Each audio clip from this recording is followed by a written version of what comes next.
பித்அத் ஒழிப்பு என்று சொன்னால் நாம் எல்லாத்தையும் ஒழிச்சிட முடியுமான்னு கேள்வி கேட்பாங்க. அதுக்கு அந்த அர்த்தம் கிடையாது. பித்ஆ என்பது ஒழிக்கப்பட வேண்டியது என்பதை நம்முடைய வாழ்நாள் முழுவதும் சொல்கிறோம். இந்த ஒரு வருட காலத்தில் அதை முக்கிய அஜெண்டாவாக சொல்கிறோம். இனி வரக்கூடிய காலங்களில் சொல்வோம். இந்த மாநாட்டின் மூலம் இதை ஒரு செய்தியாக மக்களுக்கு கொண்டு சேர்க்க வேண்டும். இந்த பித்ஆ என்பது ஒழிக்கப்பட வேண்டியது. ஒழிக்கவில்லை என்றால் அது நம்மை ஒழித்துவிடும், நம்மை நரகத்தில் கொண்டு போய் சேர்த்துவிடும். இந்த வழிகேடுகள் எல்லாம் வழிபாடாக ஆக்கப்பட்டிருக்கிறது.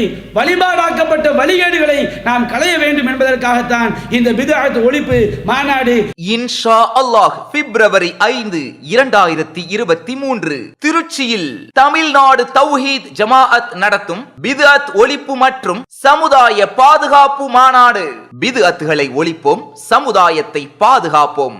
அனைவரையும் குடும்பத்துடன் அழைக்கிறது தமிழ்நாடு தௌஹீத் ஜமாஅத். அஸ்ஸலாமு அலைக்கும் வரஹ்மத்துல்லாஹி வபரகாத்துஹு. அன்பிற்குரிய பெரியோர்களே, தாய்மார்களே, சகோதர சகோதரிகளே, அல்லாஹ்வுடைய மாபெரும் கிருபையினால் இன்ஷா அல்லாஹ் வரக்கூடிய பிப்ரவரி 5ஆம் தேதி திருச்சியிலே நம்முடைய தமிழ்நாடு தௌஹீத் ஜமாஅத்தின் சார்பாக பித்அத் ஒழிப்பு என்ற பெயரிலே ஒரு மாபெரும் மாநாட்டை நாம் நடத்தவிருக்கின்றோம். இந்த மாநாடு எந்த நோக்கத்திற்காக நடத்தப்படுகிறது, பித்அத் என்றால் என்ன, அது தொடர்பாக திருமறை குர்ஆன் என்ன கூறுகிறது என்பதை நாம் தெரிந்து கொள்வதற்காகத்தான் இந்த பொதுக்கூட்டம் இங்கே ஏற்பாடு செய்யப்பட்டிருக்கிறது. அன்பிற்குரிய பெரியோர்களே, தாய்மார்களே, நசாயி என்ற கிரந்தத்திலே பதிவு செய்யப்பட்டுள்ள ஒரு நபிமொழி இர்பால் இப்னு சாரியா ரலியல்லாஹு அன்ஹு அவர்கள் அறிவிக்கின்றார்கள். ஒரு நாள் சுபஹ் தொழுகைக்கு பிறகு நபிகள் நாயகம் ஸல்லல்லாஹு அலைஹி வஸல்லம் அவர்கள் சஹாபாக்களுக்கெல்லாம் ஒரு உரையாற்றுகின்றார்கள். அந்த உரை எப்படி இருக்கிறது என்று சொன்னால், இர்பால் இப்னு சாரியா ரலியல்லாஹு அன்ஹு கூறுகின்றார்கள், வஅலனா ரசூலுல்லாஹி ஸல்லல்லாஹு அலைஹி வஸல்லம் யௌமன் பஅத ஸலாத்தில் கதாத் மௌஇலத்தன் பலீகத்தன். ஒரு நாள் சுபஹ் தொழுகைக்கு பிறகு நபிகள் நாயகம் ஸல்லல்லாஹு அலைஹி வஸல்லம் அவர்கள் மிகவும் மகத்துவமிக்க ஒரு உரையை அவர்கள் சஹாபாக்களுக்கு செய்கிறார்கள். அந்த உரையின் காரணமாக என்ன நடந்தது அவர்கள் கூறுகின்றார்கள், அந்த உரையை கேட்டு எங்களுடைய கண்கள் எல்லாம் கண்ணீர் வடித்தது. வஜ்ரத் மின்ஹல் குலூப், எங்கள் உள்ளங்கள் எல்லாம் அஞ்சி நடுங்கியது. அந்த அளவிற்கு மிக உருக்கமான ஒரு உரையை இந்த உலகத்திற்கே முன்மாதிரியாக அருளாக அனுப்பப்பட்ட நபிகள் நாயகம் ஸல்லல்லாஹு அலைஹி வஸல்லம் அவர்கள் சஹாபாக்களுக்கு நிகழ்த்துகின்றார்கள். அப்பொழுது நபிகள் நாயகம் ஸல்லல்லாஹு அலைஹி வஸல்லம் அவர்கள் உரையாற்றி முடிந்த பிறகு நபி தோழர்கள் எல்லாம் கண்ணீரோடும் மிகப்பெரிய அச்சத்தோடும் நபிகள் நாயகத்திடம் கேட்கின்றார்கள், அல்லாஹ்வின் தூதரே, இன்ன ஹாதிஹி மௌஇலத்து முவத்தஇன், நீங்கள் செய்த இந்த பயான், இந்த உரை என்பது இந்த உலகத்தை விட்டு பிரிந்து செல்லக்கூடியவர் செய்யக்கூடிய ஒரு உரையை போன்று, ஒரு அறிவுரையை போன்று, ஒரு உபதேசத்தை போன்று இருக்கிறதே, நீங்கள் எங்களுக்கு என்ன சொல்ல போகிறீர்கள் என்று அருமை சஹாபாக்கள் நபிகள் நாயகம் ஸல்லல்லாஹு அலைஹி வஸல்லம் அவர்களிடம் கேட்கிறார்கள். இந்த இடத்தை தான் நாம் சிந்திக்க கடமைப்பட்டிருக்கின்றோம். நபிகள் நாயகம் ஸல்லல்லாஹு அலைஹி வஸல்லம் அவர்கள் சஹாபாக்களுக்கு ஆற்றிய உரை, மரண தருவாயில் உள்ள ஒரு தகப்பன் தன்னுடைய பிள்ளைகளுக்கு எப்படி அவன் அக்கறையோடு அறிவுரைகளை, பல்வேறு விஷயங்களை அவன் எடுத்துரைப்பானோ, அதை விட மிக அக்கறையோடு நபிகள் நாயகம் ஸல்லல்லாஹு அலைஹி வஸல்லம் அவர்கள் மரண சாசனத்தை போன்று அவருடைய உரை இருக்கும் பொழுது சஹாபாக்கள் கேட்கிறார்கள், அல்லாஹ்வின் தூதரே, நீங்கள் எங்களுக்கு என்ன சொல்ல போகிறீர்கள்? நாங்கள் இந்த உலகத்தில் வெற்றி பெறுவதற்கும் மறுமையில் வெற்றி பெறுவதற்கும் நீங்கள் எங்களுக்கு என்ன வழிகாட்ட போகிறீர்கள் என்று கேட்கிறார்கள். இதற்கு பதிலாக நபிகள் நாயகம் ஸல்லல்லாஹு அலைஹி வஸல்லம் அவர்கள் சொன்ன அந்த பதில் இருக்கிறது அல்லவா, இது நம்முடைய சமுதாயத்தை இம்மையிலும் மறுமையிலும் பாதுகாக்கக்கூடிய ஒரு பதில். இந்த பித்ஆ என்பது எவ்வளவு பெரிய கொடூரமானது, அது எவ்வளவு பெரிய ஆபத்தானதாக இருந்தால் நபிகள் நாயகம் ஸல்லல்லாஹு அலைஹி வஸல்லம் அவர்களை நோக்கி உங்களுடைய உரை மரண சாசனத்தை போன்று இருக்கிறதே, நீங்கள் எங்களுக்கு என்ன சொல்ல போகிறீர்கள் என நபி சஹாபாக்கள் கேட்டவுடன் அவர்கள் இதற்கு பதிலாக சொன்ன அந்த பதில் இந்த பித்ஆ என்பது எவ்வளவு கொடூரமானது என்பதை நமக்கு இஸ்லாமிய சமுதாயத்திற்கு எடுத்துரைக்கிறது. நபிகள் நாயகம் ஸல்லல்லாஹு அலைஹி வஸல்லம் அவர்கள் சஹாபாக்களுக்கு 2 விஷயங்களை அவர்கள் சொன்னார்கள். முதலாவது விஷயம், நபி தோழர்கள் இந்த உலக விஷயங்களில் குழப்பங்கள் ஏற்பட்டால் அவர்கள் தங்களை தற்காத்துக் கொள்வது எப்படி. இரண்டாவது விஷயம், சத்திய இஸ்லாமிய மார்க்கத்திலே சரியாக வாழ்ந்து சரியாக மரணிப்பது எப்படி என்கின்ற அந்த 2 விஷயங்களை மரண சாசனமாக இந்த சமுதாயத்திற்கு நபிகள் நாயகம் ஸல்லல்லாஹு அலைஹி வஸல்லம் அவர்கள் சொல்லிவிட்டு சென்றார்கள். நபிகள் நாயகம் சொன்னார்கள், அலைக்கும் பிஸ்ஸம்இ வத்தாஆ, என்னுடைய தோழர்களே, எனக்கு பிறகு ஃபைன் உம்மிர அலைக்கும் அபதுன் ஹபஷியும், உங்களுக்கு ஒரு அபிசீனிய அடிமை ஆட்சி தலைவராக நியமிக்கப்பட்டாலும் நீங்கள் அந்த ஆட்சி தலைவருக்கு கட்டுப்பட வேண்டும். சஹாபாக்களுக்கு நபிகள் நாயகம் சொன்ன ஒரு அறிவுரை, நீங்கள் அவருக்கு செவிதாழ்த்த வேண்டும்.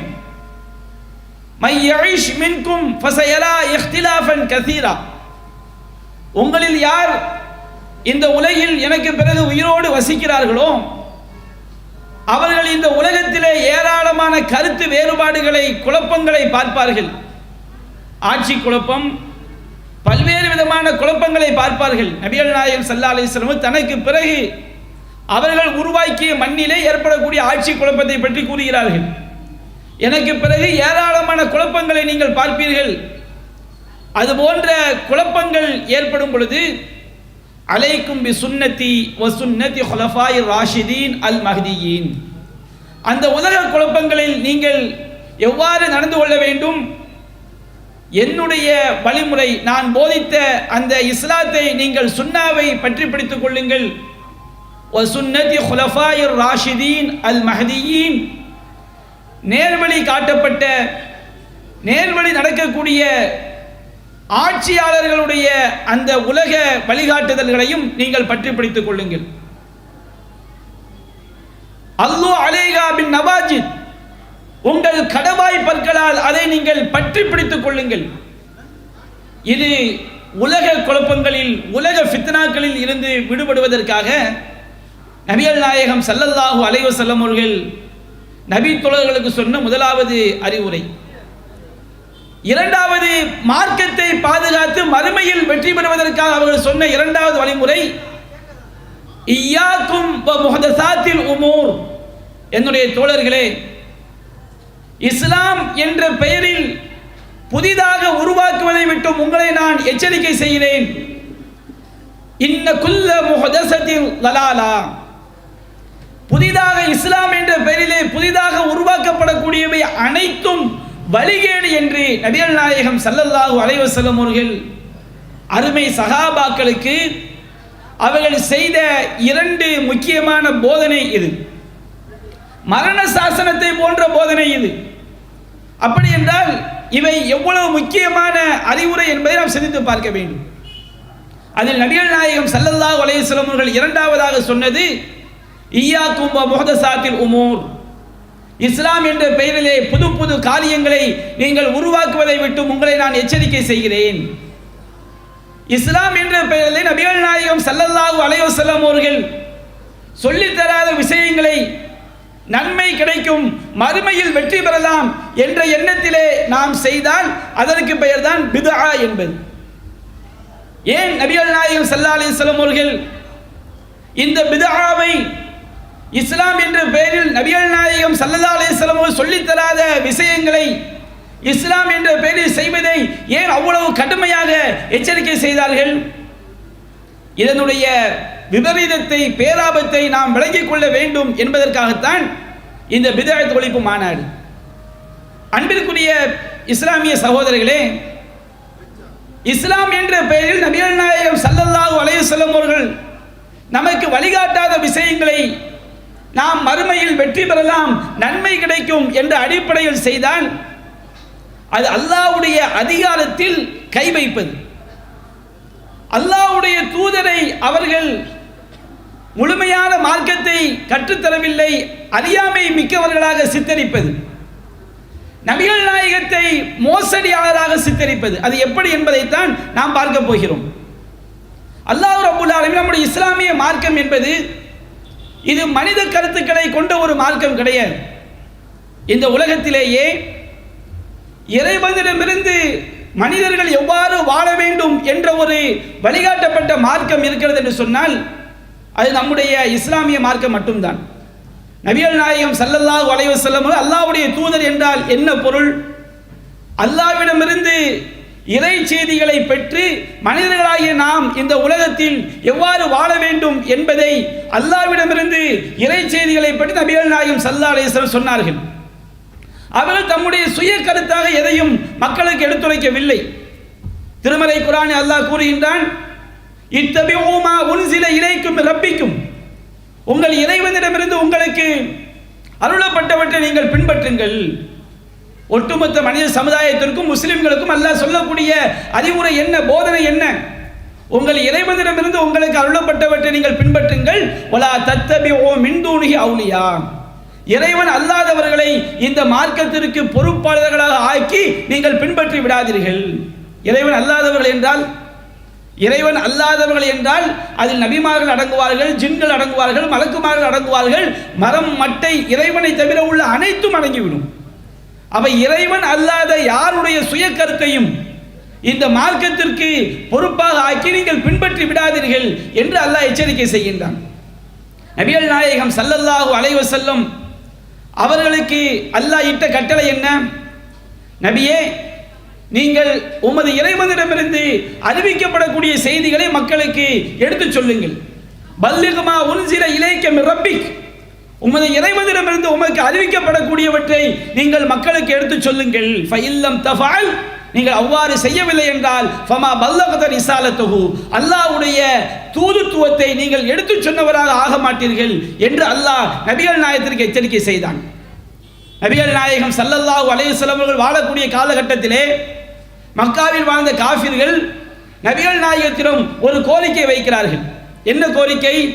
அல்லாஹ்விடமிருந்து அருளப்பட்ட அந்த இறை செய்தியை, திருமறை குர்ஆனை மக்காவில் வாழ்ந்த இறை மறுப்பாளர்களிடம் அல்லாஹ்வின் தூதர் எடுத்துரைக்கும் பொழுது அவர்கள் சொன்னார்கள், வைதா துத்லா அலைஹிம் ஆயாத்துனா பையினாத்தின், நம்முடைய தெளிவான வசனங்கள் அவர்களுக்கு ஓதி காட்டப்படும் பொழுது அவர்கள் சொன்னார்கள், காலு யூதி பி குர்ஆனின் கைரி ஹாதா, நபிகள் நாயகத்தை பார்த்து சொன்னார்கள், முகமது அவர்களே, இது அல்லாத வேறு குர்ஆனை நீங்கள் கொண்டு வாருங்கள்.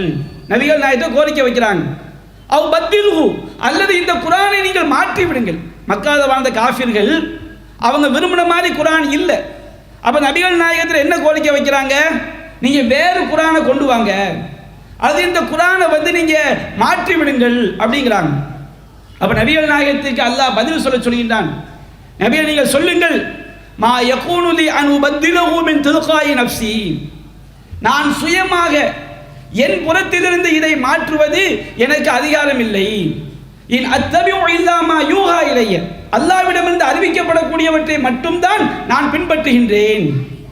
இன்னி அகாஃபு இன் அஸைது ரப்பி அஸாப யௌமின் அதீம், நான் என்னுடைய இறைவனுக்கு மாறு செய்தான், இறைவன் அருளிய வகை செய்திக்கு மாற்றமாக நான் நடந்தால் கடுமையான மகத்தான பயங்கரமான அந்த மறுமை நாளுடைய வேதனைக்கு நான் பயப்படுகின்றேன் என்று நீங்கள் மக்களுக்கு சொல்லுங்கள். அப்ப இந்த வசனம் நமக்கு என்ன காட்டுது? இந்த குர்ஆன் வசனத்தை ஒவ்வொரு இஸ்லாமிய பெரியோர்களும் தாய்மார்களும் எடுத்து படித்து பார்த்து ஒன்றுக்கு பல முறை சிந்தித்து பார்க்க வேண்டும். நபிகள் நாயகம் ஸல்லல்லாஹு அலைஹி வஸல்லம் அவர்கள் இந்த மார்க்கத்தில் எந்த ஒன்றையும் அவர்களே சுயமாக மாற்றக்கூடிய அதிகாரம் அவங்களுக்கு கிடையாது. அல்லாஹ்விடமிருந்து அறிவிக்கப்படக்கூடிய இறை செய்தியை மட்டும்தான் நபிகள் நாயகம் ஸல்லல்லாஹு அலைஹி வஸல்லம் அவர்கள் மார்க்கமாக எடுத்துரைக்க முடியும். அதான் குர்ஆன் அல்லாஹ் சொல்கின்றான். நபிகள் நாயகம் ஸல்லல்லாஹு அலைஹி வஸல்லம் அவர்கள் மார்க்கமாக போதிக்கக்கூடிய விஷயங்களை பற்றி அல்லாஹ் சொல்லும்போது வமா யன்திகு அனில் ஹவா, இந்த முஹம்மது ஸல்லல்லாஹு அலைஹி வஸல்லம் அவர்கள் தன்னுடைய சுய இஷ்டப்படி சுய விருப்பப்படி பேச மாட்டார்கள். இன் ஹுவ இல்லா வஹ்யு யூஹா, அவர்கள் மார்க்கமாக எதையெல்லாம் பேசுகிறார்களோ அது அல்லாஹ்விடமிருந்து அறிவிக்கப்படக்கூடிய இறை செய்தி என்று அல்லாஹ் கூறுகின்றார். நபிகள் நாயகம் ஸல்லல்லாஹு அலைஹி வஸல்லம் அவர்கள் சஹாபாக்களுக்கு சொன்னார்கள், என்னுடைய தோழர்களே, ஃபஇன் கான மின் அம்ரி துன்யாக்கும், உங்கள் உலக விஷயமாக இருந்தால், உலக விஷயம்னா என்ன? மார்க்கம் என்பது நாம மறுமையில் வெற்றி பெறுவதற்கான வணக்க வழிபாடுகளை நமக்கு காட்டக்கூடியது. அதுபோன்று இந்த உலகத்தில் நாம் நிம்மதியாக வாழ்வதற்குரிய வழிகாட்டுதல்களை வழங்கக்கூடியது. அப்ப மார்க்கத்தில் எதுவெல்லாம் தடுக்கப்பட்டிருக்கிறது உலக விஷயத்தில், அவை தவிர மற்ற விஷயங்கள் எல்லாம் நமக்கு அனுமதிக்கப்பட்டது. அப்ப இந்த அனுமதிக்கப்பட்ட விஷயங்கள்ல நாம் எப்படி நடந்து கொள்ள வேண்டும் என்பது அது நம்முடைய உரிமை. ஆடைகளில் ஒரு சில ஆடை நமக்கு தடை செய்யப்பட்டிருக்கு. அனுமதிக்கப்பட்ட ஆடையில் எந்த ஆடையை அணிச்சுக்கலாம், அல்ல யாரும் இஸ்லாம் நமக்கு தலையிடாது. உங்களை விரும்பி ஆடையை செய்து கொள்ளுங்கள், அணிந்து கொள்ளுங்கள். மார்க்கத்தில் என்ன வரையறை சொல்லப்பட்டிருக்குதோ அதை மீறாத வகையில் நீங்கள் அணிந்து கொள்ளலாம். நம்ம வீட்டில் குழம்பு வைக்கிறோம், குழம்பு எப்படி வச்சா டேஸ்டாக இருக்கும்? மார்க்கம் தடுத்தவற்றை செய்யாதீர்கள். போதை ஏற்படுத்தக்கூடிய பொருட்களை கலந்து விடாதீர்கள், தீங்கு விளைவிக்கக்கூடிய பொருட்களை கலந்து விடாதீர்கள். அதை தவிர மார்க்கம் நமக்கு எப்படி அனுமதித்திருக்கிறதோ அதை எந்த விதத்தில் வேண்டுமானாலும் நாம் நம்முடைய உணவுகளை நாம் தயாரித்துக் கொள்ளலாம், மார்க்கம் தலையிடாது. அப்ப நபிகள் நாயகம் சொன்னார்கள், உங்கள் உலக விஷயமா இருக்குதா, ஃபஷானுக்கும் பிஹி, அதை பற்றிய விஷயம் உங்களுக்குரியது.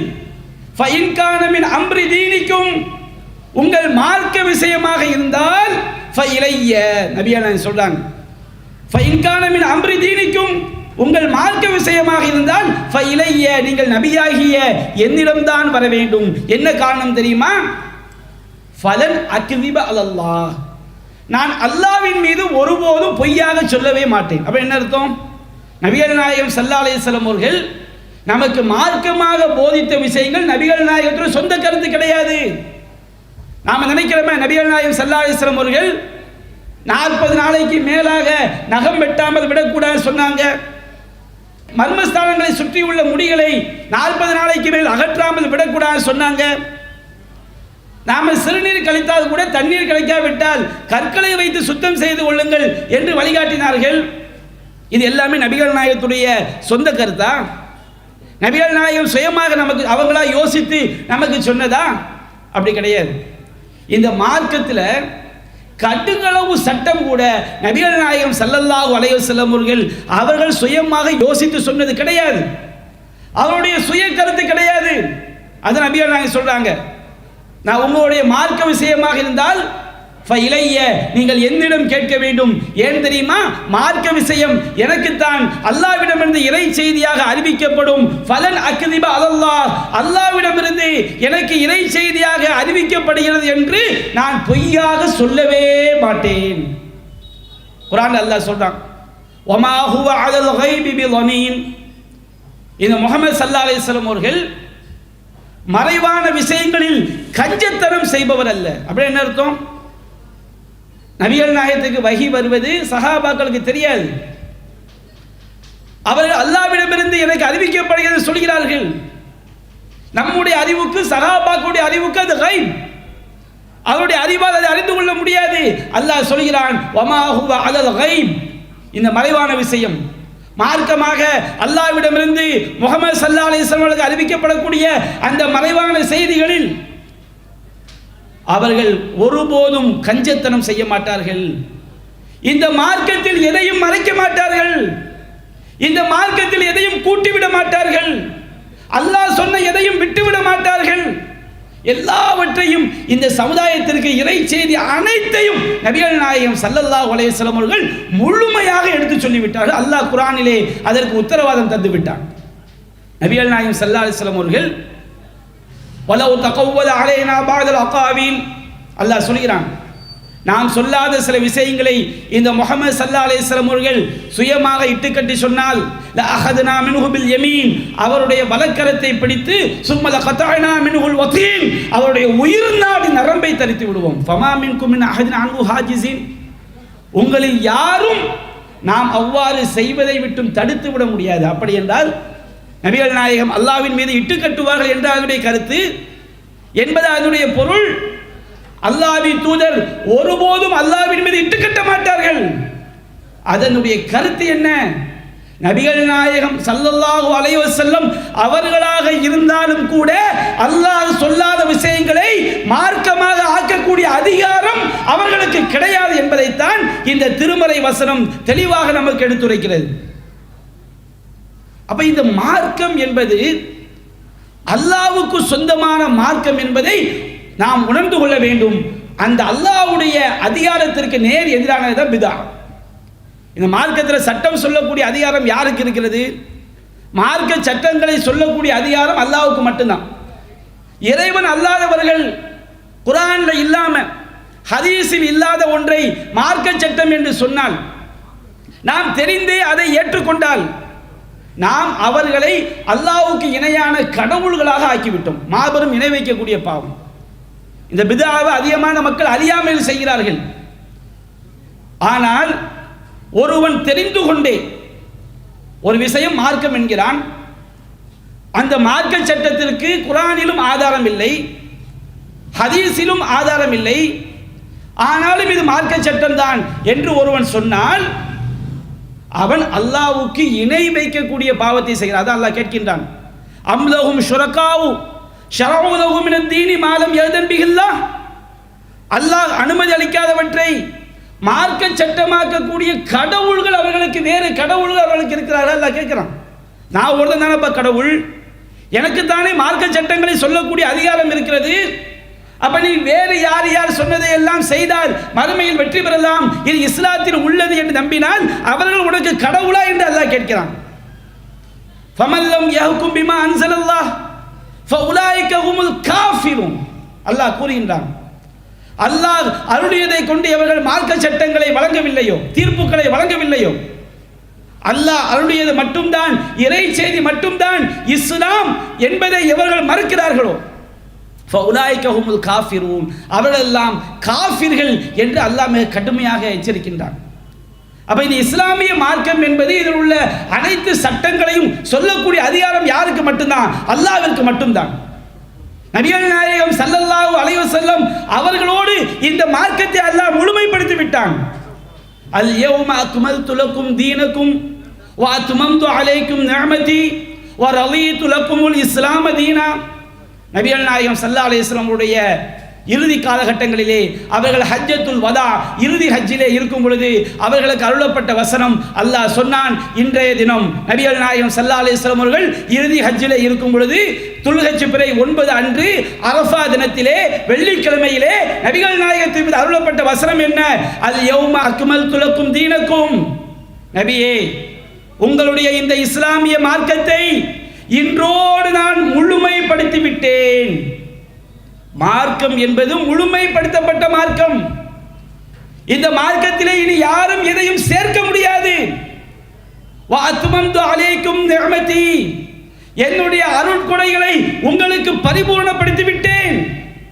இஸ்லாத்துடைய ஒவ்வொரு சட்டமும், நபிகள் நாயகம் காட்டிய ஒவ்வொரு வழிமுறையும் அல்லாஹ்வுடைய நிஅமத், அல்லாஹ்வுடைய அருள், அல்லாஹ் மனித சமுதாயத்திற்கு செய்த மிகப்பெரிய பாக்கியம். எல்லா அருளையும், எல்லா சட்டங்களையும், எல்லா விஷயங்களையும் நான் உங்களுக்கு முழுமைப்படுத்தி விட்டேன். வரலீது லக்குமுல் இஸ்லாம தீனா, இந்த இஸ்லாத்தை நீங்கள் பின்பற்ற வேண்டிய வாழ்க்கை நெறியாக நான் பொருந்திக் கொண்டேன். இந்த மார்க்கம் என்பது முழுமைப்படுத்தப்பட்ட மார்க்கம். இந்த மார்க்கத்திலே புதிதாக யாரும் எதையும் சேர்த்து விட முடியாது. நபிகள் நாயகம் சொன்னார்கள், இன்னி தரக்துக்கும் அலா மில்லத்தில் பைவா, நான் உங்களை வெள்ளை வெளேர் என்ற மார்க்கத்திலே விட்டு செல்கின்றேன். இதுல யாரு? லைலுஹா கநஹாரிஹா, அதனுடைய இரவும் கூட பகலை போன்று பிரகாசமானது. இரவுன்னு ஒன்று இருக்கு என்று வைத்துக் கொண்டாலும் அந்த இரவில் எந்த இருட்டும் கிடையாது. புதிதாக யாரும் வழிகாட்ட வேண்டிய அவசியம் கிடையாது. ஆய்வு செய்ய வேண்டிய அவசியம் தான் இருக்கிறது. குர்ஆனை படித்து ஹதீஸை படித்து சட்டங்களை எடுத்து சொல்ல வேண்டிய கடமை தான் இருக்கிறதை தவிர புதிதாக யாரும் வழிகாட்ட வேண்டிய அவசியம் கிடையாது. நான் உங்களை வெள்ளை வெளேர் என்ற மார்க்கத்திலே விட்டு செல்கின்றேன். லைலுஹா கநஹாரிஹா, அதனுடைய இரவும் கூட பகலை போன்று பிரகாசமானது. லா யஸீகு அன்ஹா பஅதி இல்லா ஹாலிக், எனக்கு பிறகு அழிந்து போகக்கூடியவன், நாசமாக கூடியவன், அவனை தவிர வேறு யாரும் என்னுடைய இந்த வழிமுறையை விட்டும் தடம் புரள மாட்டார்கள் என்று அல்லாஹ் சொன்னார்கள். அப்ப நாம இஸ்லாத்தில் நபிகள் நாயகம் சொல்லாத ஒன்றை புதிதாக உண்டாக்கி இதுவும் இஸ்லாம் தான் என்று சொன்னால் இந்த பித்ஆவை ஆதரிக்கக்கூடிய ஒவ்வொருவரும் நபிகள் நாயகத்தை இழிவுபடுத்தக்கூடியவர்கள். எப்படி இழிவுபடுத்தக்கூடியவர்கள்? உதாரணத்திற்கு எடுத்துக்கொள்ளுங்கள். இந்த பித்ஆவுல ரெண்டு வகையான பித்ஆக்கள் இருக்கிறது. சில பித்ஆக்கள் நபிகள் நாயகம் சொல்லாம மார்க்கம் என்ற பெயரில் உருவான விஷயங்கள் இருக்கு பாருங்க. இதுல சில பித்ஆக்கள் தெளிவான குஃபுர், தெளிவான ஷிர்க். இன்னும் ஒரு வகை பித்ஆக்கள் அதுல குஃபுர் வராது, ஷிர்க் வராது, அது பெரும் பாவமாக இருக்கும். இந்த மாதிரி ரெண்டு வகையான பித்ஆக்களை இன்றைக்கு இஸ்லாமிய சமுதாயம் செய்து கொண்டிருக்கிறார்கள். அப்ப ஒருத்தன் என்ன செய்கின்றான்? ஒரு பித்ஆ உதாரணத்துக்கு எடுத்துக்கிடுங்க, இறந்து போனவங்கள்ட்ட போய் துவா செய்யலாம் அப்படின்னு இஸ்லாமிய சமுதாயத்தில் ஒரு பெருங்கொண்ட கூட்டம் நம்புறாங்க. மார்க்கம் என்ன சொல்கிறது? அத்துவாஉ ஹுவல் இபாதா, துவா என்பது வணக்கம். இய்யாக நஅபுது வ இய்யாக நஸ்தஈன், இறைவா உன்னையே நாங்கள் வணங்குகிறோம், உன்னிடமே நாங்கள் உதவி தேடுகின்றோம். துவானா என்னங்க? வணக்கம் என்ற துவானா என்ன? அல்லாஹ்வை நாம் எப்படி அழைப்போமோ அதுபோன்று இறைவனை தவிர எந்த படைப்பினங்களை அழைத்தாலும் அது அல்லாஹ்வுக்கு இணை வைக்கக்கூடிய காரியம். அல்லாஹ் நம்ம மனுஷனை எப்படி அழைப்போம்? ஒரு ஆள்கிட்ட ஒரு பேனா வாங்கன்னு வச்சுக்கிடுங்க, உங்கள் பேனாவை கொடுங்கன்னு அவர்கிட்ட கேட்போம், அவர் தருவார். ஒரு அப்துல் காதர் வீட்டில் இருக்கிறார், எனக்கு பேனா தேவை, இங்கே உட்காந்துரு அப்துல் காதரே உங்கள் பேனாவை எனக்கு தந்து விடுங்கள் அப்படின்னு கேட்டால் நான் அப்துல் காதர் மனுஷன் மாதிரி நினைக்கல, அவரை இறைவனை போன்று அழைக்கிறேன். இறைவனுக்கு மட்டும் எது முடியுமோ அதை இறைவன் அல்லாதவரிடம் கேட்டாலும் அதுவும் ஷிர்க். ஒரு இறந்து போயிட்டான், இறந்து போனவனை உயிர்ப்பிக்கக்கூடிய ஆற்றல் யாருக்கு? அல்லாஹ்க்கு மட்டும்தான். ஒரு ஆள் ஜனாசாவை கிடக்கிறாரு, ஒரு ஆலிமை கூப்பிட்டு வந்து, ஆலிம் அவர்களே இந்த இறந்து போன உயிரை நீங்கள் உயிர்ப்பித்து விடுங்கள் இந்த சொல்றாங்களா இல்லையா? நாகூரில் ஒரு ஃப்ராடுத்தனம் பண்ணுவாங்க. நாகூர் கந்தூரி நடக்குதா இல்லையா? சந்தனம், கபூருக்கு சந்தனம் பூசுவாங்க. அது இஸ்லாமிய கலாச்சாரம் கிடையாது, அது இஸ்லாத்துக்கு எதிரான கலாச்சாரம். சந்தனம் பூசுறவன அவர் மௌத்தாயிருவாராம், அவர் சும்மா மயங்கிடுவார். அந்த கூட்டங்கள் அவரை சுமந்து கொண்டே வீட்டுக்குள்ளே கொண்டு போனவன நாகூர் ஆண்டவர் அவருக்கு திரும்ப என்ன செஞ்சிருவாராம்? உயிரை கொடுத்துருவாராம். சொல்லுவாங்களா இல்லையா? அதாவது முழு பூசணிக்காய சோத்துல மறைக்கிற மாதிரி நல்ல வெளிச்சத்திலேயே திருட்டுத்தனம் பண்றது தான் இதாங்க. அவர் சந்தனம் பூசணோட மௌத்தாயிருவாராம், நாகூர் ஆண்டவர் உயிரை எடுத்துருவாராம். அந்த பாடி ஜனாசாவை தூக்கிட்டு வந்து வீட்டில் கொண்டு வச்சவொடனே நாகூர் ஆண்டவர் உயிரை கொடுத்துருவாராம். எங்க நாங்கள் வந்து செக் பண்ணி பார்க்குறோம், அது உண்மைதானப்பா, நாங்கள் வர்றோம், 10 பேர் வர்றோம், அப்படி அவர் உண்மையிலே மௌத்தாயிட்டாரா இல்லையான்னு செக் பண்ணி அப்படி உண்மையாக இருந்தால் நாங்கள் அந்த கொள்கைக்கு வந்துடுறோம். தர்காவாதிகள் பேசுறாங்களா இல்லையா? நாகூர் ஆண்டவர் உயிரை கொடுத்து உயிரை எடுத்துறான்னு சொல்லி. அப்போ உயிரை கொடுத்து உயிரை எடுப்பவன் யார்? அல்லாஹ் ஒருவன் மட்டும்தான். அவன் தான் அல் முஹ்யி அல் முமீத், அவன் தான் உயிரை கொடுப்பவன், அவன் தான் உயிரை எடுப்பவன். அல்லாஹ்வை தவிர யாருக்கும் அந்த ஆற்றல் கிடையாது. ஈசா அலைஹிஸ்ஸலாம் அவர்கள் செய்தது கூட அல்லாஹ்விடம் பிரார்த்தனை செய்வார்கள். அல்லாஹ் அவர்கள் மூலம் இறைவன் தான் அந்த அற்புதத்தை நிகழ்த்தி காட்டினான். வமா கான லி ரசூலின் அய்யதிய பி ஆயத்தின் இல்லா பி இத்னில்லாஹ், எந்த தூதராக இருந்தாலும் அல்லாஹ்வுடைய உத்தரவு இல்லாமல் அற்புதங்களை செய்ய முடியாது. வ உஹில் மௌதா பி இத்னில்லாஹ், ஈசா நபி சொன்னார்கள், நான் இறந்து போனவர்களை உயிர்ப்பிப்பது அல்லாஹ்வுடைய உத்தரவை கொண்டுதான். அவங்க அல்லாஹ்விடம் துஆ செய்வாங்க, அல்லாஹ் தான் உயிர்ப்பிப்பான். ஈசா நபி துவா செய்யும் போது அல்லாஹ் இறந்தவர்கள் உயிரை கொடுப்பான். அவர்களுக்குரிய ஆற்றல் கிடையாது. அவர்கள் மூலமாக அற்புதங்களை அல்லாஹ் தான் நிகழ்த்தி காட்டினான். திருமறை குர்ஆன் தெளிவாக சொல்லி காட்டுகிறது. நபிமார்களை தவிர வேறு யாருக்கும் அற்புதங்களின் போது அல்லாஹ்விடமிருந்து உத்தரவு வராது. நபிமார்களுக்கு மட்டும்தான் அல்லாஹ்விடமிருந்து உத்தரவு வரும். வேற யாருக்கும் உத்தரவு வராது. அப்போ இவங்க என்ன செய்யறாங்க? துவாங்கிற பேர்ல நாம் அல்லாஹ்வை எப்படி அழைப்போமோ அதுபோன்று இறந்தவர்களை பல்வேறு காரியங்களை அழைப்பதை பார்க்கிறோம். ஒரு டாக்டர் நமக்கு காய்ச்சல் வந்துடுச்சு, டாக்டர்கிட்ட போய் மருத்துவம் படிச்சிருக்காரு, நமக்கு என்னென்ன வியாதி ஃபுல்லாக சொல்லுவோம், அவர் காது கொடுத்து கேட்பாரு, படிச்சிருக்காரு, மருந்தெழுதி தருவார். அதை நாம் என்ன செய்வோம்? சாப்பிட்டா அல்லாஹ் நாடுனா குணமாகும். நமக்கு காய்ச்சல் வந்துடுச்சு, வீட்டில் உட்காந்து டாக்டர் துவா செய்வோமா? செய்ய மாட்டோம். இதா சஅல்த ஃபஸ்அலில்லா, நீ எதை கேட்டாலும் அல்லாஹ்விடம் கேள். இதா ஸ்தஅன்த ஃபஸ்தஇன் பில்லாஹ், நீ எந்த உதவி தேடினாலும் அல்லாஹ்விடம் உதவி தேடு. இதனுடைய அர்த்தம் என்ன? நீ துவா செய்து எதை கேட்டாலும் துவாவின் மூலம் கேட்பதாக இருந்தால் அல்லாஹ்விடம் மட்டும் தான் கேட்க வேண்டும். மனுஷன் கேட்கறது வந்து மனுஷ தன்மைக்கு உட்பட்டு கேட்டுக்கலாம். ஒரு ஆள்கிட்ட 50 ரூபா எனக்கு கொடுத்து உதவுங்க நேரடியாக கேட்பேன். அல்லாஹ்ட்ட கேட்குற மாதிரி கேட்கக்கூடாதுல்ல. அல்லாஹ்க்கு மட்டும் எது முடியுமோ அதை மனிதனிடம் கேட்கக்கூடாது அல்லவா? நீ உதவி தேடினால் அல்லாஹ்விடம் மட்டுமே உதவி தேடு. இதில் எப்படி ஒரு பித்ஆவை நுழைச்சிட்டாங்க? நாம் இறந்து போனவங்கள்ட்ட துவா செஞ்சு கேட்டால் நாம் அவங்கள்ட்ட அல்லாஹ்ட்ட கேட்குற மாதிரி கேட்கணுமா? அல்லாஹ்ட்ட எப்படி வீட்டிலேருந்து அழைப்போமோ, எங்கே இருந்தாலும் அல்லாஹ்ட்ட எப்படி துவா செய்வோமோ அது மாதிரி எங்கே இருந்தாலும் மோதி ஆண்டவரை கூப்பிடு, எங்கே இருந்தாலும் நாகூர் ஆண்டவரை கூப்பிடு. அவர் அல்லாஹ் மாதிரி கேட்பாரு, அவர் அல்லாஹ் மாதிரி பார்ப்பாரு, அவர் அல்லாஹ்ட்ட போய் சொல்லுவாரு, இல்லை அவரை செய்வாரு என்று இந்த பித்ஆ, இது மார்க்கம் என்ற பெயரில் மக்கள் நம்புகிறார்கள் அல்லவா? இந்த பித்ஆ இது இஸ்லாத்தை விட்டு வெளியேறக்கூடிய குஃப்ரான நம்பிக்கை. இப்படி நிறைய இருக்கு. தர்காவுக்கு சுஜூது பண்றது, தர்காவில் சென்று கையேந்துவது, மறைவான ஞானம் அல்லாஹ்வை தவிர மற்றவர்களுக்கு இருப்பதாக நம்புறாங்களா இல்லையா? குர்ஆன் தெளிவாக சொல்கிறது, குல்லா யஅலமு மன் ஃபிஸ் ஸமாவாதி வல் அர்தி அல் கைப இல்லல்லாஹ். நபியே நீங்கள் சொல்லுங்கள், வானங்களிலும் பூமியிலும் மறைவானவற்றை அல்லாஹ்வை தவிர யாரும் அறிந்து கொள்ள முடியாது. நம்முடைய அறிவால் எவற்றையெல்லாம் அறிய முடியாதோ அதை அறியக்கூடிய அல்லாஹ் மட்டும்தான்.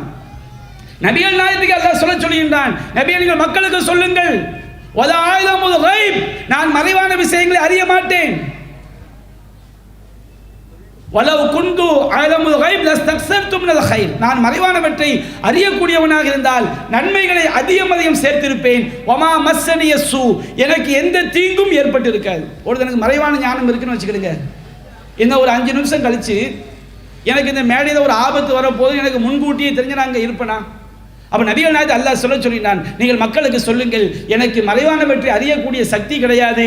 அப்படி இருந்திருந்தால் எனக்கு வாழ்நாளில் ஒரு துன்பம் கூட ஏற்பட்டிருக்கான்னு சொல்லுங்க. நபிகள் நாயகம் எவ்வளவு துன்பம் ஏற்பட்டது? எனக்கு நல்லதுதான் முழுவதும் நன்மையாகத்தான் நடந்திருக்கும் என்று சொல்லுங்கள். ஆனால் நபிகள் நாயகத்துக்கு முழுவதும் நன்மையாக நடந்ததா? எத்தனை துன்பங்கள் நடந்தது? ஒரு யூத பெண் விஷம் கொடுத்ததை அவளை அறிய முடிந்ததா? 70 சஹாபாக்களை காஃபிர்கள் அநியாயமாக அழைத்து சென்று கொன்றார்களே, அதை அவர்கள் முன்கூட்டி அறிய முடிந்ததா? ஆயிஷா ரலியல்லாஹு அன்ஹா அவர்கள் மீது அவதூறு பரப்பியவர்களுடைய பாவிகளை அவர்கள் இவ்வாறு அவதூறு என்பதை நபிகள் நாயகம் முன்கூட்டியே அல்லாஹ் வஹி இறக்குவதற்கு முன்பாக டிக்ளேர் செய்ய முடிந்ததா? எத்தனை சான்றுகள் குர்ஆனிலும் சுன்னாவிலும் நிறைந்து கிடக்கிறது.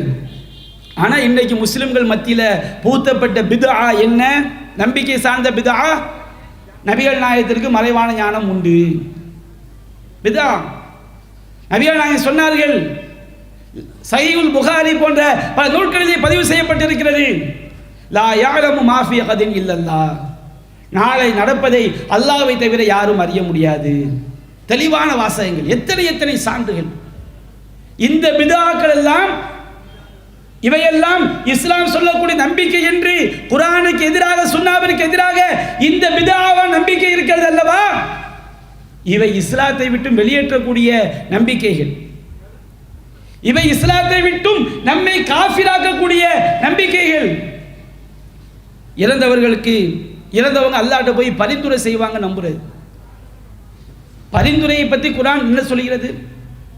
குர்ஆன்ல அல்லாஹ் தெளிவாக சொல்லிக்கிற ஆயத்துல் குர்சியிலே, மை யஷ்ஃபஉ இன்தஹு இல்லா பிஇذனிஹி, அவனுடைய கட்டளை இல்லாமல் அவனுடைய அனுமதி இல்லாமல் எவன்ட அவன்ட போய் பேச முடியும்? அஷ்ஷஃபாஅத்து லில்லாஹி ஜமீஆ, பரிந்துரை அனைத்தும் அல்லாஹ்விற்கே சொந்தம். நமக்காக யார் பரிந்துரை செய்வார் என்பது அல்லாஹ் தான் தீர்மானிப்பான். நாம தீர்மானிக்க முடியுமா? யாருக்காக யார் பேச வேண்டும் என்பதை அல்லாஹ் தான் தீர்மானிப்பான். மறுமை நாளில் கேள்வி கணக்கு ஆரம்பிக்கிறதுக்காண்டி எல்லா நபிமார்களும் மறுத்து விடுவார்கள். நபிமார்கள் போய் பரிந்துரை பேச முடியுமா? நபிகள் நாயகத்திடம் வந்து நல்லோர்கள் எல்லாம் சொல்லும் பொழுது அல்லாஹ்வின் முன்னால் சஜிதாவில் விழுந்து விடுவார்கள். எத்தனை ஆண்டுகள் சஜிதாவில் கிடப்பார் என்று நபிகள் நாயகத்துக்கே தெரியாது. அல்லாஹ் நாடி அளவுக்கு விட்டுருவான் சஜிதாவில். அல்லாஹ் உத்தரவு போடுவான், யா முஹம்மத், முஹம்மதே இர்ஃபா ரஸக், தலையை உயர்த்துங்கள், வஷ்ஃபா என்கிறம் பரிந்து பேசுங்கள், துஷஃபா உங்களுடைய பரிந்துரை ஏற்றுக்கொள்ளப்படும். அல்லாஹ் உத்தரவிட்ட பிறகு அல்லாஹ் ஹத்தலி ஹுதூதன், நபியான அல்லாஹ் எனக்கு ஒரு வரையறையை, ஒரு லிஸ்ட்டை அல்லாஹ் கொடுப்பான். அல்லாஹ் எந்த லிஸ்ட்டை கொடுக்குறானோ அதுக்கு தான் நபிகள் நாயகம் பேச முடியும். ஒவ்வொரு தடவையும் அல்லாஹ் கொடுக்கக்கூடிய அந்த எல்லைக்குள் தான் நபிகள் நாயகம் பேச முடியும். நபிகள் நாயகம் நாடியவர்களுக்கெல்லாம் பரிந்துரை செய்ய முடியாது. இன்னைக்கு என்ன? இன்னைக்கு அந்த பரிந்துரையில் நுழைக்கப்பட்ட பிதா என்ன? இறந்து போன அவுலியாக்கள் எல்லாம் பரிந்துரை பேசுவார்கள். மொய்தி ஆண்டவர் உங்களை வந்து காப்பாத்திடுவாரு, அப்துல் காதர் ஜீலானி வந்து காப்பாத்திடுவாரு, அந்த அவுலியா வந்து காப்பாத்திடுவார், இந்த அவுலியா வந்து காப்பாத்திடுவார் என்று அந்த பித்ஆ நுழைக்கப்பட்ட காரணத்தினால் பரிந்துரையை பற்றி குர்ஆன் என்ன சொல்கிறதோ, சுன்னா என்ன சொல்கிறதோ அதை மாற்றி குர்ஆன் சுன்னாவிற்கு எதிரான போதனைகள் வழிகேடர்களால் நுழைக்கப்பட்ட காரணத்தினால் இன்றைக்கு அல்லாஹ்விடம் கேட்க வேண்டிய பரிந்துரை எல்லாம் இறந்து போனவுடன் கேட்கக்கூடிய காட்சியை பார்க்கிறோம். ஒரு வசனத்தை சிந்தித்தார்களா? மறுமை எப்படிப்பட்ட நாள்? யௌமலா தம்லிகு நஃப்ஸுன் லினஃப்ஸின் ஷைஆ வல் அம்ரு யௌமைதின் லில்லாஹ். அந்த மறுமை நாளிலே எந்த ஒரு மனிதனும் இன்னொரு மனிதனுக்கு எந்த உதவியும் செய்ய முடியாத நாள். அதிகாரம் அனைத்தும் அல்லாஹ். இதை சிந்திச்சாலே போதுமே. நபிமார்கள் காப்பாற்ற முடியுமா? நல்லடியார்கள் காப்பாற்ற முடியுமா? யார் காப்பாற்ற முடியும்? இன்றைக்கு பரிந்துரை பற்றி குர்ஆன் என்ன சொல்கிறதோ அதை சரியாக அறியாத காரணத்தினால் இந்த பரிந்துரையில் நபிகள் நாயகம் சொல்லாத புதிய நம்பிக்கைகளை எல்லாம் புகுத்தி இன்றைக்கு அதிகமான மக்கள் குஃப்ரிலும் ஷிர்கிலும் வீழ்ந்து கிடக்கக்கூடிய காட்சியை பார்க்கிறோம். ஏன்டா தர்காக்கு போற? அந்த அவுலியா நாளைக்கு எங்களுக்காண்டி அல்லாஹ்ட்ட பேசுவாரு. இதைத்தான் இப்ப மக்கா காஃபிர் செய்தான். நீ எப்படி தர்காவில் போய் துவா செய்கிறாரோ அது போன்று மக்காவில் வாழ்ந்த இறை மறுப்பாளர்கள் நல்லடியார்களை விக்கிரகங்களாக படித்து வைத்து அங்கே அவர்களிடம் துவா செய்தார்கள். நீ எப்படி தர்காவில் போய் சுஜூத் செய்கிறாயோ அது போன்று மக்காவில் வாழ்ந்த காஃபிர்கள் நல்லடியார்களை சுஜூத் செய்தார்கள். நீ எப்படி தர்காவில் அறுத்து பலியிடுகிறாயோ அது போன்று மக்கா காஃபிர்கள் நல்லடியார்களுக்கு அறுத்து பலியிட்டார்கள். அறுத்து பலியிடுதல் வணக்கம், சுஜூத் செய்வது வணக்கம், துவா கேட்பது வணக்கம்.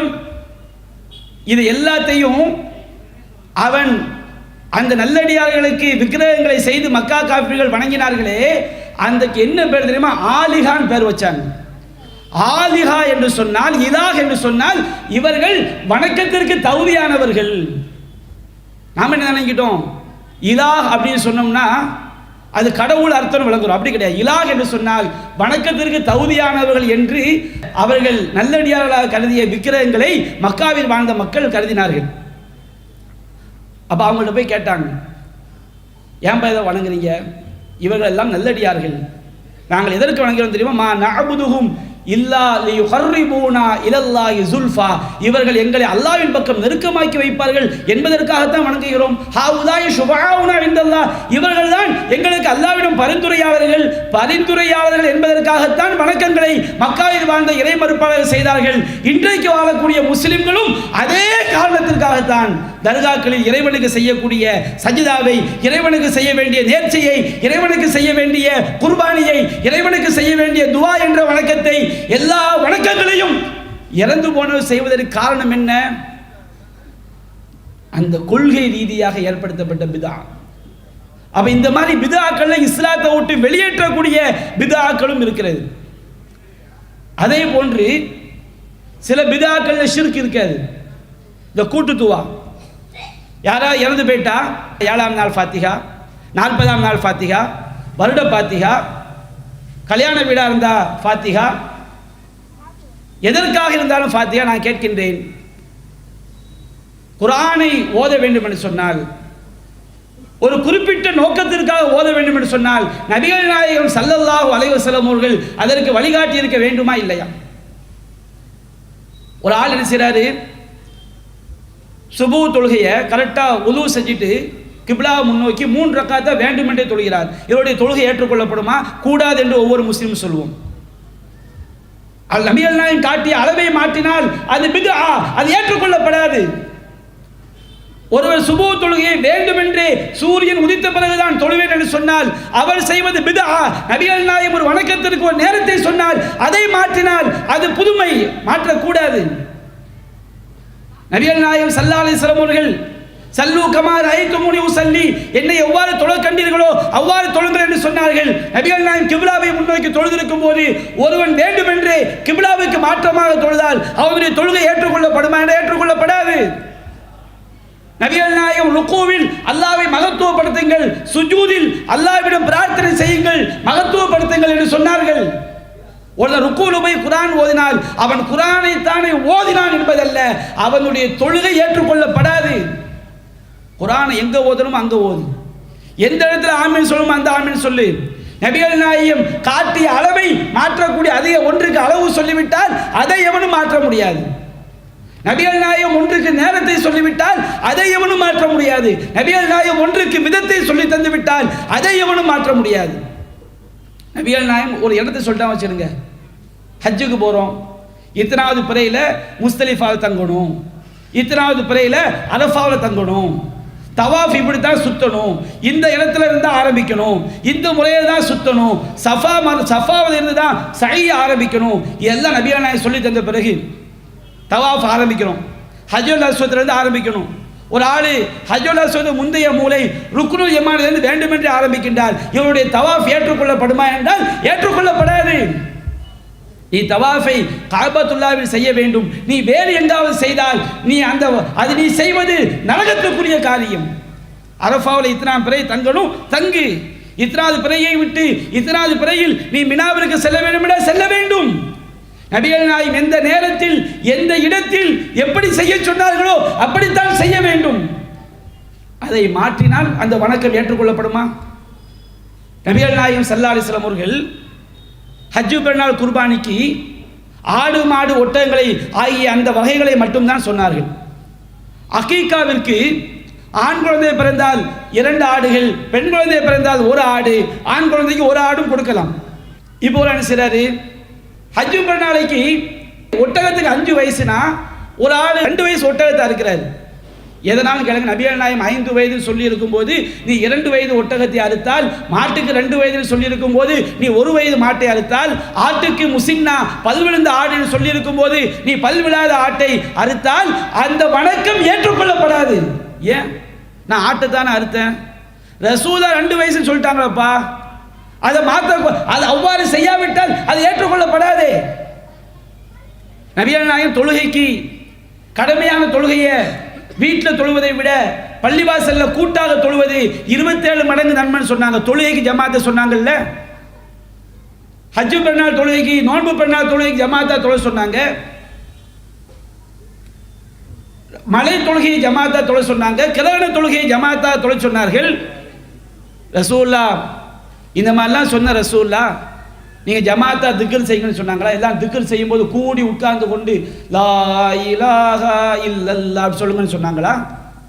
திக்ர் செய்வதற்கு ஜமாத்தை நபிகள் நாயகம் சொன்னார்களா? கூட்டாக செய்ய வேண்டும் சொன்னார்களா? லா இலாஹா இல்லல்லாஹ் திக்ர், சுப்ஹானல்லாஹ் திக்ர், அல்ஹம்துலில்லாஹ் திக்ர், அல்லாஹ் அக்பர் திக்ர் நபிகள் நாயகம் காலத்தில் எப்படி செய்தார்கள்? நபிகள் நாயகம் எப்படி செய்தார்கள்? தொழுகை முடிந்ததும் அவரவர் எண்ணிக்கொண்டார்கள். இன்னைக்கு என்ன செய்றீங்க? 7ஆம் பாத்தியாக்கு என்ன ஆதாரம் வசரத்து? ஷேக் அப்துல்லா ஜமாலி பேசினார். 7ஆம் பாத்தியா ஆதாரம் என்னவென்றால் அல்ஹம்து சூரா 7 வசனங்கள் ஆதாரம் 7ஆம் பாத்தியாக்கு. தவாஃப் 7 தடவை சுத்துறோம், 7ஆம் பாத்தியாக்கு ஆதாரம். ஹஜ்ரத் 40ஆம் பாத்தியாக்கு என்ன ஆதாரம்? மூசா நபி அல்லாஹ்வை சந்திப்பதற்கு 40 நாட்கள் அவர்கள் சென்றார்கள். அது 40ஆம் பாத்தியாக்கு ஆதாரம். 3ஆம் பாத்தியாக்கு என்ன ஆதாரம்? மக்ரிப் தொழுகை 3 ரக்காத்து 3ஆம் பாத்தியாக்கு ஆதாரம். மாசத்துல 3 நோன்பு ரசூலா வைக்க சொன்னாங்க 3ஆம் பாத்தியாக்கு ஆதாரம். இப்படி ஆதாரம் எடுத்தா ஒரு ஆள் முகத்துல ஓங்கி 7 தடவை குத்துற சுன்னத்து அப்படின்னு நம்ம சொல்லலாம். ஏன்பா சுன்னத்து?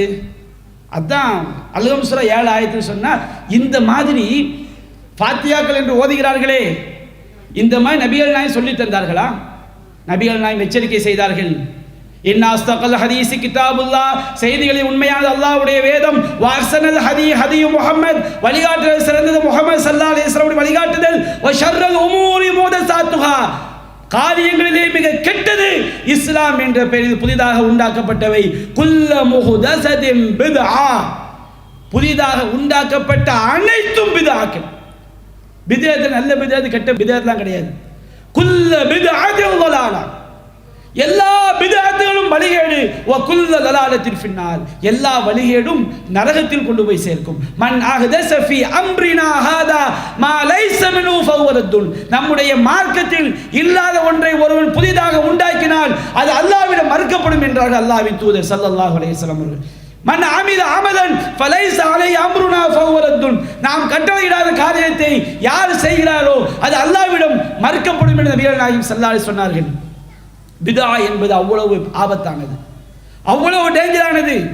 நபிகள் நாயகம் சொல்லித் தராத எந்த ஒன்றை ஒருவன் உருவாக்கி இது நல்லதுன்னு சொன்னா வச்சுக்கிடுங்க, அவன் ஒன்று நபிகள் நாயகத்திற்கு இது தெரியவில்லை, நபிகள் நாயகத்தை அறியாதவராக சித்தரிக்கின்றான்.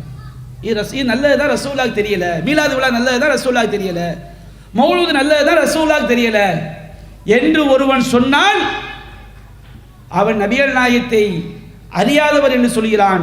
அல்லது அவன் நபிகள் நாயகம் இது மார்க்கத்தில் உள்ளதுதான், நபிகள் நாயகம் சொல்லவில்லை என்று சொன்னால் நபிகள் நாயகத்தை மோசடியாளராக சித்தரிக்கிறான். இந்த ரெண்டு தவிர எதுவும் கிடையாது. அல்லாஹ்வை அறியாதவனாக அவன் சித்தரிக்கிறான். பிதா என்பது அவ்வளவு பெரிய பாரதூரமானது. இந்த பிதா எவ்வளவு டேஞ்சரானது. மறுமை நாளில் சில நபி தோழர்கள் நபிகள் நாயகம் வாழும்போது அவர்களை நன்றாக நபிகள் நாயகத்தை தெரியும், அவர்களுக்கும் நபிகள் நாயகத்தை தெரியும். ஹவுதுல் கௌசர் தடாகம், அதனுடைய தண்ணீர் பாலை விட வெண்மையானது, தேனை விட சுவையானது. சொர்க்கத்தில் இருந்து நாள்தோறும் அந்த குழாய் வழியாக அந்த தடாகத்திலே நீர் ஊற்றப்படுகிறது, சொர்க்கத்து நீர். அதை ஒரு தடவை குடித்து விட்டால் தாகம் என்பதே ஒருபோதும் ஒருபோதும் ஒருபோதும் ஏற்படாது. அவ்வளவு அற்புதமான நீர் ஹவுதுல் கௌசர். மறுமையிலே நபிகள் நாயகத்திற்கு வழங்கப்படக்கூடிய தடாகம். இன்னா அதைனாக்கல் கௌசர், நபியே உமக்கு நாம் கௌசரை வழங்கிவிட்டோம் என்று குர்ஆன் அல்லாஹ் சொல்லி காட்டுகிறான். அந்த கௌசர் தடாகத்தில் நீர் அருந்துவதற்காக நபிகள் நாயகத்தோடு அங்கு அறிமுகமான சிலர் வரும் பொழுது அவர்கள் இடதுபுறமாக பிடிக்கப்பட்டு நரகத்திலே போடப்படுவார்கள். நபிகள் நாயகம் சொல்வார்கள், யா ஸாபி யா ஸாபி, என்னுடைய தோழர்களே என்னுடைய தோழர்களே. சில அறிவிப்புகள் யா உஸைஹாபி யா உஸைஹாபி, என்னுடைய பாசமிக்க தோழர்களே என்னுடைய பாசமிக்க தோழர்களே அப்படிம்பாங்க. அப்ப மலக்குமார்கள் சொல்வார்கள், அல்லாஹ்விடமே சொல்லப்படும், யா முஹம்மத் லா தத்ரி மா அஹ்தஸு பஅதக், நீங்கள் மரணித்த பிறகு இவர்கள் இஸ்லாம் என்ற பெயரில் எதையெல்லாம் புதிதாக உண்டாக்கினார்கள் என்பதை நீங்கள் அறிய மாட்டீர்கள். எவ்வளவு உண்டாக்கிட்டாங்க. சஹாபாக்கள் உண்டாக்கினது ஒரு சில நபி தோழர்கள், அவங்க உண்டாக்கின ஒரு புறம் என்று சொன்னால் இன்னைக்கு உண்டாக்குன எவ்வளவு மௌலூது, ஃபாத்தியா, ஹத்தம் ஃபாத்தியா, தர்கா வழிபாடு, கந்தூரி, உருசு, எவ்வளவு எவ்வளவு பிதஅத்துகள், குஃப்ரான பிதஅத்துகள், பாவமான பிதஅத்துகள், எவ்வளவு எவ்வளவு பிதஅத்துகள். அப்போ முஹம்மது அவர்களே, நீங்கள் மரணித்த பிறகு இவர்கள் எதையெல்லாம் புதிதாக உண்டாக்கினார் என்று உங்களுக்கு தெரியாது. நபிகள் நாயகம் சொல்வார்கள், சுஹகன் சுஹகன் லிமன் கய்யர பஅதி, எனக்கு பிறகு இந்த மார்க்கத்தை மாற்றியவனுக்கு கேடுதான்.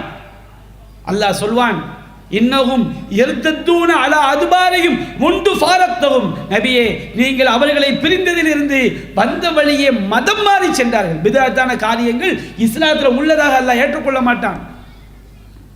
அப்போ மறுமை நாளில் அவ்வளோ பெரிய பேராபத்தானது இந்த பிதா என்பது. அப்போ நம்முடைய சமுதாயம் அல்லாஹ்வும் அல்லாஹ்வுடைய தூதரும் சொன்ன அடிப்படையில் நம்முடைய காரியங்களை தெரிந்து பின்பற்றினால் மட்டும்தான் நாம் சொர்க்கம் செல்ல முடியும். அதற்கு மாற்றமான காரியங்களை மார்க்கம் என்ற பெயரில் சொன்னால் அது பித்ஆ, நரகத்தில் கொண்டு போய் சேர்த்து விடும். மிகப்பெரிய பேராபத்து அந்த பித்ஆவில் இன்றைக்கு அதிகமான முஸ்லிம்கள் மூழ்கி கிடைக்கின்ற காரணத்தினால்தான் நாம் பித்அத் ஒழிப்பு மாநாட்டை நடத்துகிறோம். பித்அத் ஒழிப்பு என்று சொன்னால் நாம் எல்லாத்தையும் ஒழிச்சிட முடியுமான்னு கேள்வி கேட்பாங்க. அதுக்கு அந்த அர்த்தம் கிடையாது. பித்ஆ என்பது ஒழிக்கப்பட வேண்டியது என்பதை நம்முடைய வாழ்நாள் முழுவதும் சொல்கிறோம். இந்த ஒரு வருட காலத்தில் அதை முக்கிய அஜெண்டாவாக சொல்கிறோம். இனி வரக்கூடிய காலங்களில் சொல்வோம். இந்த மாநாட்டின் மூலம் இதை ஒரு செய்தியாக மக்களுக்கு கொண்டு சேர்க்க வேண்டும். இந்த பித்ஆ என்பது ஒழிக்கப்பட வேண்டியது. ஒழிக்கவில்லை என்றால் அது நம்மை ஒழித்துவிடும், நம்மை நரகத்தில் கொண்டு போய் சேர்த்துவிடும். இந்த வழிகேடுகள் எல்லாம் வழிபாடாக ஆக்கப்பட்டிருக்கிறது. வழிபாடாக்கப்பட்ட வழிகேடுகளை நாம் களைய வேண்டும் என்பதற்காகத்தான் இந்த பித்அத் ஒழிப்பு மாநாடு. எனவே அதற்காக ஒவ்வொரு சகோதர சகோதரியும் நாம் மக்களிடம் கொண்டு போய் இந்த செய்தியை சேர்க்க வேண்டும். இன்ஷா அல்லாஹ் நம்முடைய குடும்பத்தோடு இந்த மாநாட்டிலே நாம் பங்கு பெற வேண்டும் என்று கூறி என்னுடைய உரையை நிறைவு செய்கின்றேன். வாஹிரு தஅவானா அல்ஹம்துலில்லாஹி ரப்பில் ஆலமீன். அஸ்ஸலாமு அலைக்கும் வரஹ்மத்துல்லாஹி வபரகாத்துஹு. இஸ்லாம் மற்றும் சமுதாய செய்திகளை அறிந்து கொள்ள தமிழ்நாடு தௌஹீத் ஜமாஅத் யூடியூப் பக்கத்தை உடனடியாக சப்ஸ்கிரைப் செய்து கொள்ளுங்கள். மேலும் பெல் பட்டனையும் கிளிக் செய்து கொள்ளுங்கள்.